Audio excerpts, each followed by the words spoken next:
Kwa hiyo Bizo, ninarudi zangu nyumbani na pia naishia hapa kwenye kukusindikiza. Na sogeza hata hapo tu na. Nitakusindikiza siku nyingine. Si unaona pale mama nimemwacha pale sebreni. Na nimemwaga tu nampeleka Bizo hapo mbele. Kwa hiyo nitakusindikiza siku nyingine rafiki yangu. Sema haina shida. Baadaye unakuja. Kama vipi, kama kiona sielewi nitapandisha tena. Basi baadaye ukija kuna big surprise nimekuandalia rafiki yangu. Wow. Unafikiri Masiala? Lazima nije. Yaani hapa nikifika tu nageuza muda huu. Basi wewe baadaye fanya juu chini uje. Poa basi. Haya poa. Poa.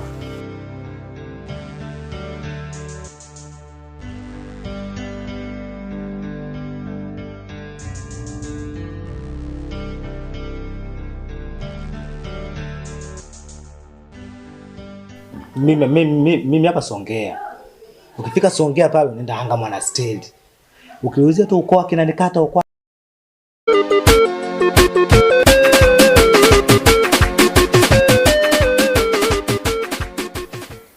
Wewe Bizo, umefuata nini kwetu?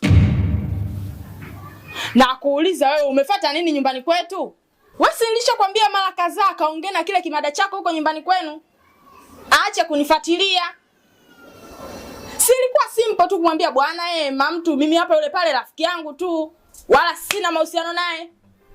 Eliza, nilikuwa naomba msamaha yaliyojitokea. Na narudia tena, Eliza, naomba unisamehe mimi. Ukitaka nikusamehe naomba toka kwetu. Ondoka, sikutaki kukuona Bizo. Unaelewa Kiswahili wewe? Ondoka bwana wewe. Naomba unisamehe mimi. Bizo, naomba uondoke. Sitaki kukuletea matatizo nyumbani kwetu. Naomba uondoke. Kwa nini uelewe kaka?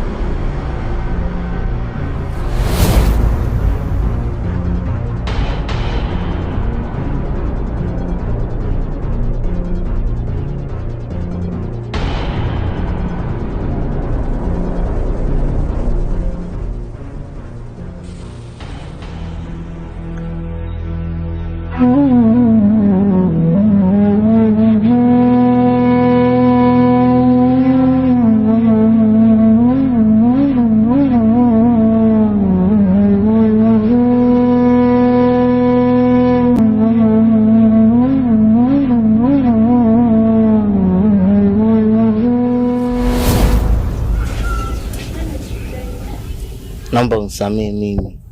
Bizo, naomba uondoke. Sitaki kukuletea matatizo nyumbani kwetu. Naomba uondoke. Kwa nini uelewe kaka?